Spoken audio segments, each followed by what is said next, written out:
Have you ever stopped to question why your phone contains thousands of photos you never look at? Why you frantically capture moments only to let them disappear into the digital void of your storage?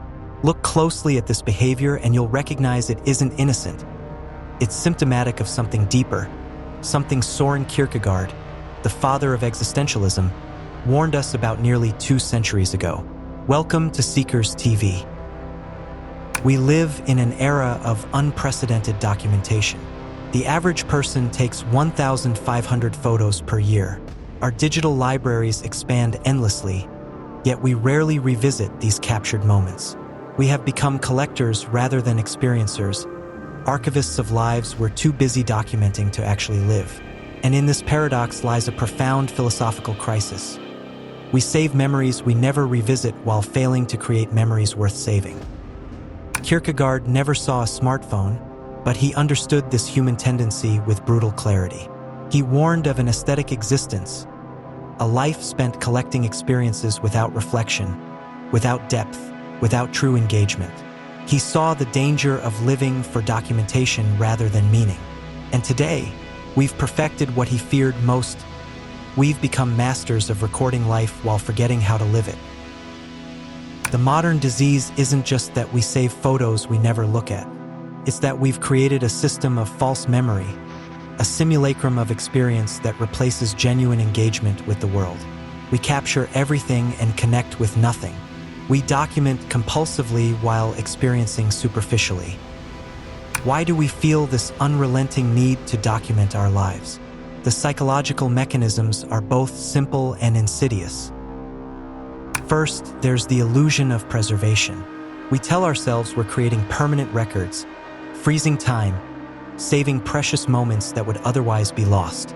But this is the first lie we tell ourselves. Digital photos aren't like family albums passed through generations.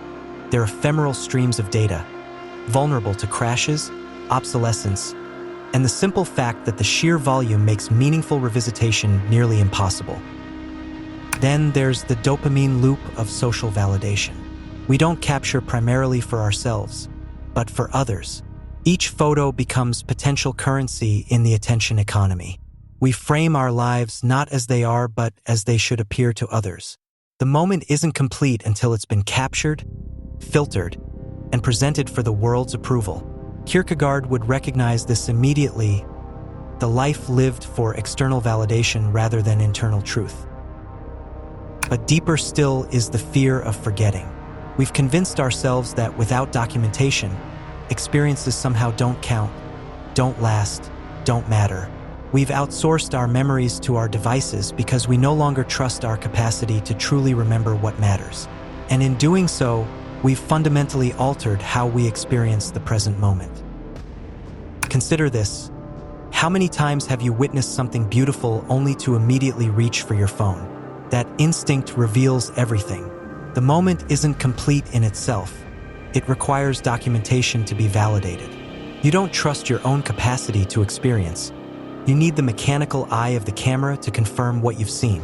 And in that split second, when you shift from participant to documenter, you've stepped outside the very experience you're trying to preserve.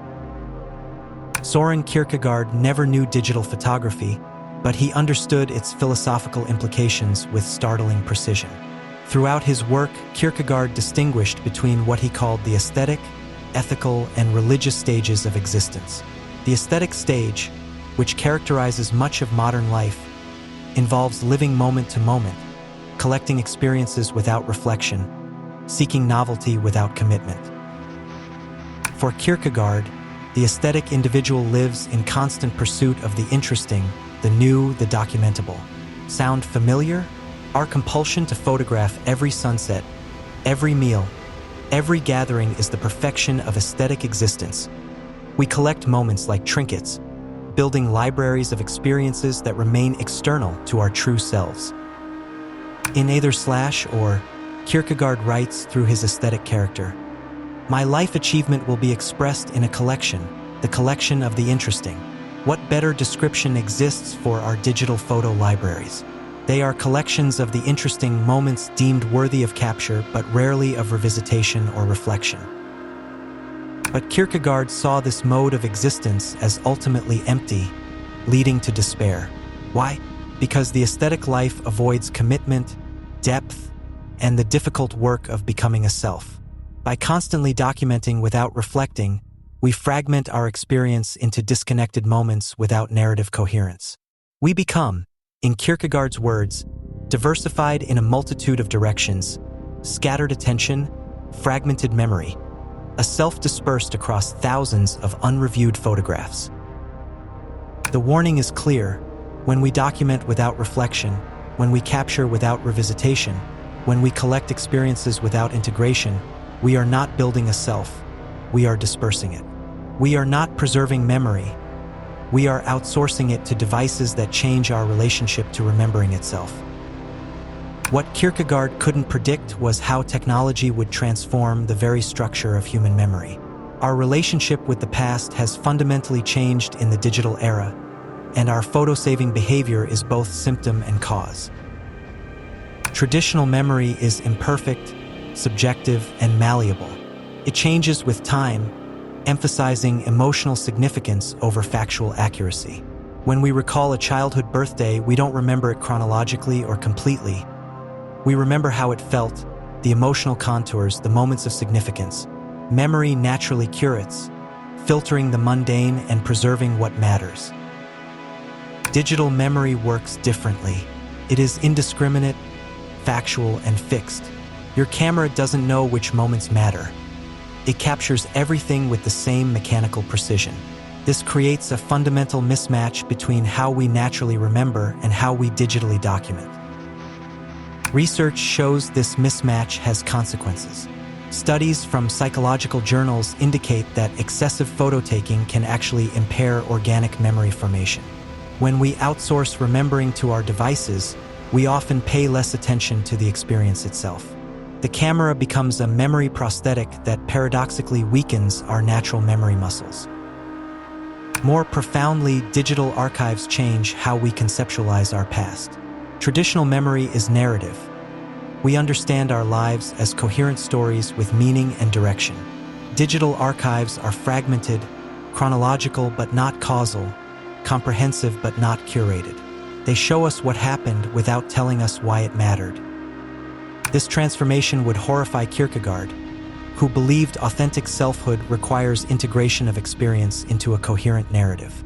When our memories exist primarily as external digital artifacts rather than integrated parts of our internal story, we lose the continuity necessary for authentic existence. The deeper cost of our photo-saving compulsion is spiritual and existential. Kierkegaard would identify several aspects of this modern disease.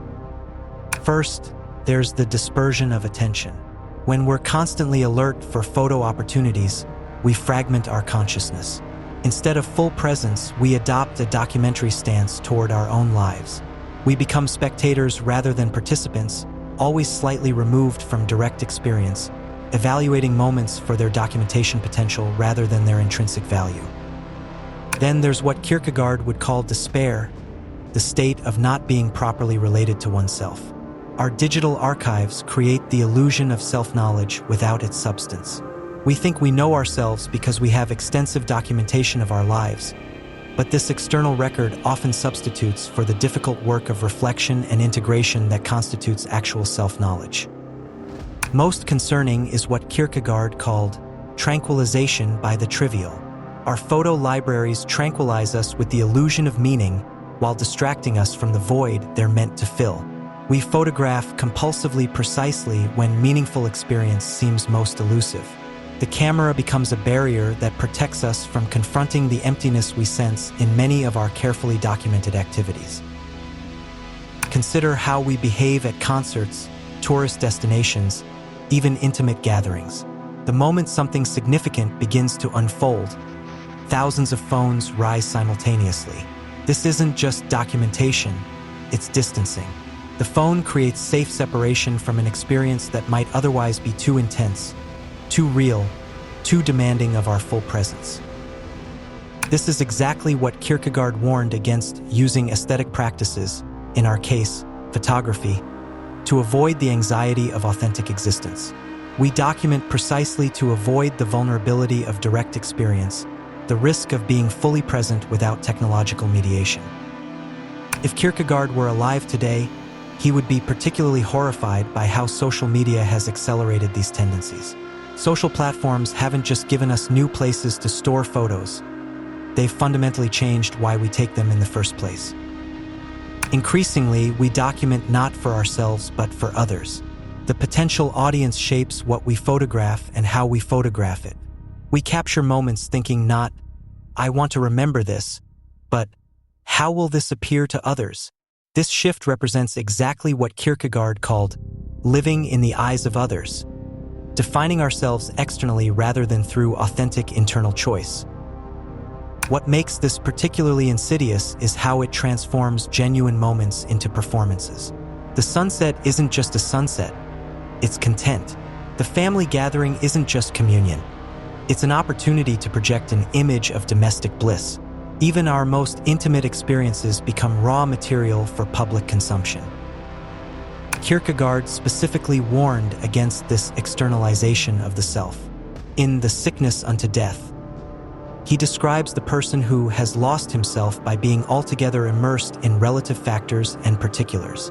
Our immersion in the social approval mechanisms of platforms like Instagram and Facebook represents exactly this loss of self. We become defined by metrics, comparisons, and public perception rather than authentic choice. The irony is painful. We document to prove we exist, yet in that very act, we lose contact with our authentic existence. We create carefully curated external selves while our internal selves atrophy from neglect. Kierkegaard would see this as the perfect expression of what he called the despair of willing to be oneself, creating an idealized image while avoiding the messy reality of authentic selfhood. Perhaps the most revealing aspect of our photo-saving behavior is that we rarely return to what we've captured. This absence of revisitation exposes the emptiness at the heart of our documentation compulsion. If we truly valued these moments for their memory potential, wouldn't we have systems for revisiting them? Wouldn't we regularly browse our archives, integrating these captured moments into our understanding of ourselves? Instead, most photos disappear into digital oblivion, taken, stored, and forgotten. This pattern reveals something profound. Our photo-taking isn't primarily about memory at all. It's about momentary relief from anxiety about forgetting, about loss, about the transience of experience. The act of documentation itself provides temporary comfort, regardless of whether we ever revisit what we've documented. Kierkegaard would recognize this as a form of what he called despair of possibility. We collect infinite potential memories without actualizing any of them through reflection and integration. The comfort lies in knowing we could remember if we wanted to, even though we never actually do. The never revisited photo archive becomes a perfect symbol of modern existence: endless collection without reflection, infinite documentation without integration, constant activity without meaning. We build digital mausoleums to moments we experienced only partially because we were too busy documenting them. If Kierkegaard diagnosed this modern disease, he also pointed toward its cure. The path beyond compulsive documentation lies in what he called the religious stage of existence, a life of committed choice, internal reflection, and authentic relationship with oneself. This doesn't mean abandoning photography entirely, but transforming our relationship with it. What would an authentic approach to documentation look like? First, presence before capture. Make the conscious choice to experience moments fully before reaching for your phone. Develop the discipline to ask, is this worth interrupting my direct experience to document? Often, the answer will be no. Second, quality over quantity. The problem isn't photography itself, but its compulsive, indiscriminate nature. Be selective. Capture what truly matters rather than documenting by default. A carefully chosen photograph of genuine significance is worth more than 1,000 thoughtless snapshots. Third, revisitation as practice. If you do capture moments, create intentional rituals for revisiting them. Don't just take photos, review them, reflect on them, integrate them into your understanding of yourself. Without this reflective practice, even the most beautiful photographs become digital clutter. Fourth, embrace forgetting. Not everything needs to be preserved. Kierkegaard understood that forgetting is as essential to human experience as remembering. Some moments are meant to be fully lived and then released, not captured and archived. There is wisdom in letting go. Finally, cultivate internal memory. Train yourself to remember experiences directly, not just through digital proxies. Practice describing meaningful moments to yourself or others without relying on photos. Develop the narrative capacity that turns experiences into coherent memory. Kierkegaard's ultimate challenge was to live authentically in an inauthentic age. For us, this means finding the courage to relate differently to memory, documentation, and technology. The thousands of unreviewed photos on your phone aren't just clutter. They're a philosophical warning sign. They reveal a life increasingly lived for documentation rather than direct experience, for external validation rather than internal meaning. They expose our anxiety about forgetting and our diminishing capacity for organic memory. Kierkegaard would ask, who are you without your digital archive? What experiences have truly shaped you, regardless of whether they were documented? Which memories live within you, not just on your devices? These questions lead us toward what Kierkegaard called the courage to become a self, to integrate our experiences into a coherent identity through reflection and choice, not just external documentation. This courage includes the willingness to be present even when presence feels vulnerable, to remember imperfectly but authentically, to let go of the illusion that comprehensive documentation equals meaningful memory. The next time you reach instinctively for your phone to capture a moment, pause. Ask yourself, am I documenting this to truly remember, or am I avoiding the vulnerability of direct experience? Am I capturing for myself or performing for others?